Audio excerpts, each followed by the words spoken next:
Hi, first graders. Are you ready to get reading again?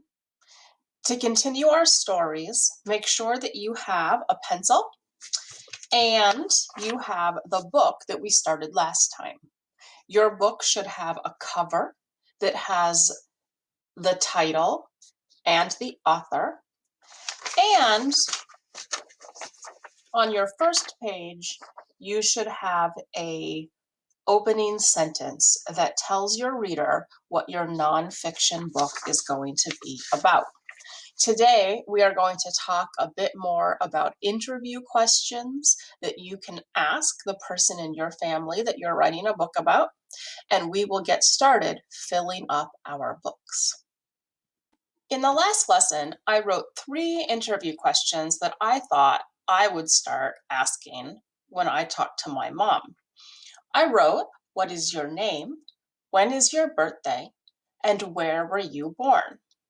So I talked to my mom and I asked her those questions. And now I'm going to write the answers to those 3 questions.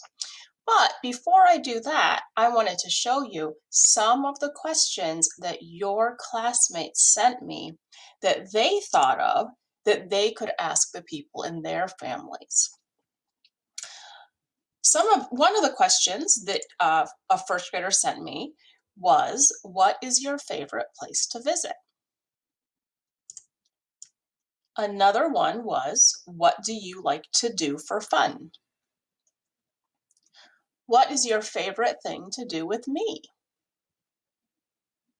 "How old are you?"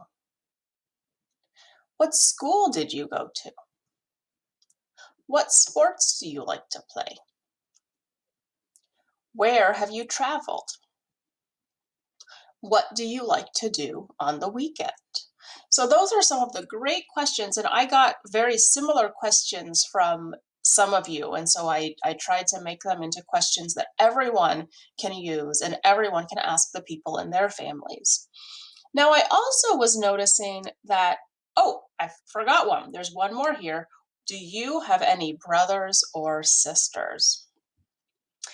I was noticing that there are 2 questions here that start with this idea of a favorite. What is your favorite place to visit? And what is your favorite thing to do with me? And that made me think that there are lots of questions that you might ask the person in your family about their favorite things. And so at the bottom of this page, I wrote, "What is your favorite blank?" And there are so many things that you could fill in and ask the person in your family. Maybe you want to ask them, "What is your favorite food?" Or "What is your favorite holiday?" Or "What is your favorite season?" There are lots of things that you might ask that starts with that idea of what is your favorite. So now your job is to think about the questions that you want to ask your family member first. You can always come and look at this video and pause it and read the questions again to get ideas. In the last lesson, we talked about how nonfiction writers often begin their books with an opening sentence. And the opening sentence gives the reader an idea of what the book is about. Because your book is about someone in your family, your opening sentence should let the reader know that that's true. So my opening sentence is, "This is a book about my mom, Kathy." We talked last time about how you could write a different opening sentence. It might sound like, "I hope you enjoy reading about my mom," or here are some facts about my mom." So however you want to start your book, if you have not written an opening sentence, make sure you pause the video now and write it. Once your opening sentence is finished, it is time for you to interview the person in your family and begin to record the answers. So, one of the questions that I wrote is, when is your birthday? And I also wrote, where were you born? So I asked my mom both of those questions. And now I am going to start to fill my page with the information that I got when I talked to my mom. So my next sentence is going to be, she, and of course that S is an uppercase S because it's the beginning of my sentence, making sure that I'm leaving spaces between my words so that people can read my story easily. She was born in Pennsylvania. Pennsylvania is the name of a state, and so that is also going to be an uppercase letter because it's a name, and any name like this name, Kathy, Pennsylvania, begins with an uppercase letter. So she was born in Pennsylvania. That's the end of that sentence, so I am going to make sure that I use punctuation. Now, I also asked her when her birthday was, and her birthday is on February 9th. So I am going to write her birthday is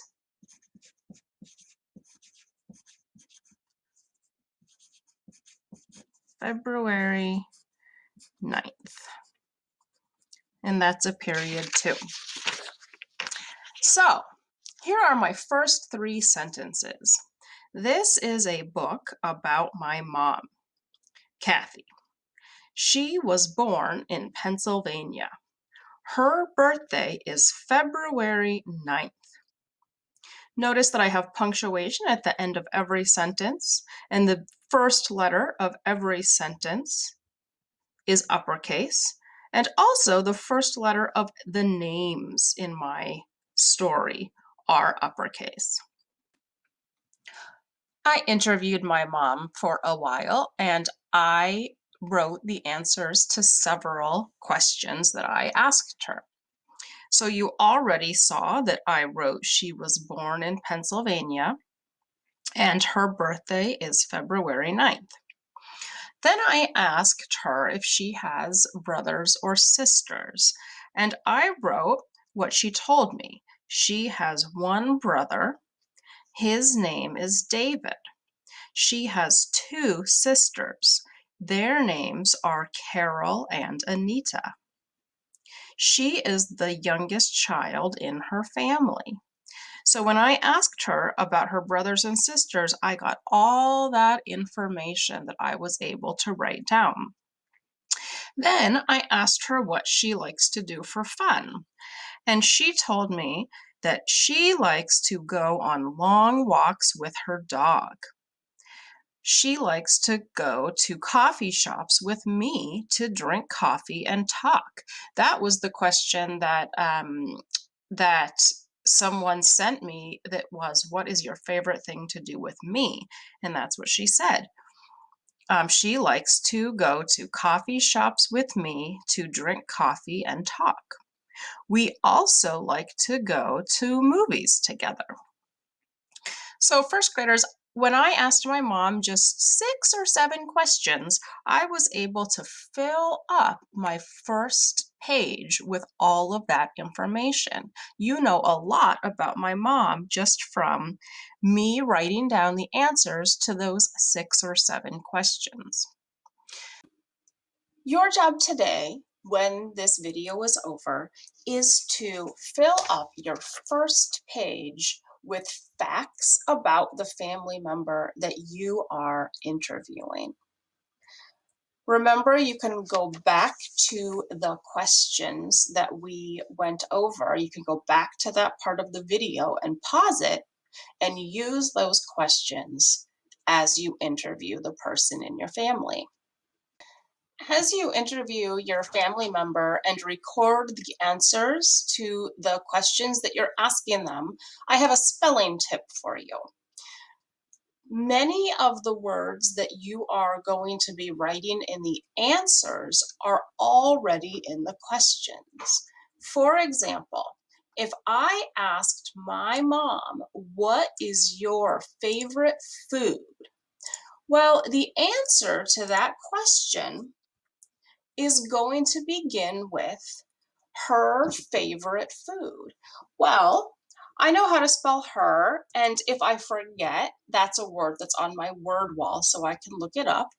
So I would write her, and then favorite, I'm noticing, is already written right here. So I can just copy that tricky word down. Same with food, it's right there. So I can just copy it down.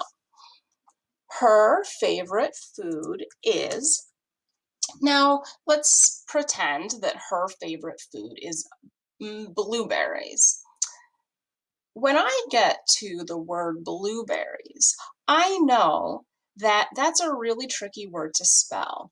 And I also know that the thing that's important is not that I spell the word exactly right, but that when readers come and look at my writing, they are able to read my writing easily.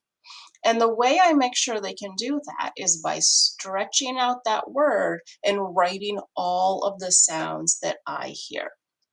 So let's do that now. Blueberries. The first sound I hear is bull, bull, and that's a pretty common beginning blend. I know lots of words that start with bull, and it's BL. And the next sound I hear, blue, is ooh. And I know that sometimes ooh is spelled OO. So that's what I'm going to try in this word. So let's see. I have blue bear, bear. Ooh, I hear r, bear, ease, ease. Okay. I know that when I hear a z at the end of a word, it's usually an s. So I am not sure that this is the correct way to spell the word blueberries, but I do think that when someone comes and reads my writing, they're going to see this and say, blueberries. Oh, I think that they're going to be able to read it, and that is the most important thing. So remember, when you get to a tricky word and it's not something on your word wall and it's not up here in the questions, stretch out the word and write all the sounds that you hear. Okay, first writers, work hard on your writing today so that you have one full page of your story done by the end of today. Now, I'm also going to tell you that tomorrow I would like you to fill up the second page of your story. So by the end of tomorrow, your goal is to have 2 pages full of facts about the family member that you are interviewing. When we come back together on Friday, we are going to talk about how to finish our stories, how to write a closing sentence, and how to get our books ready to share with our families and with our classmates. So work hard over the next few days so on Friday you're ready to finish up with us. All right, I'll see you soon.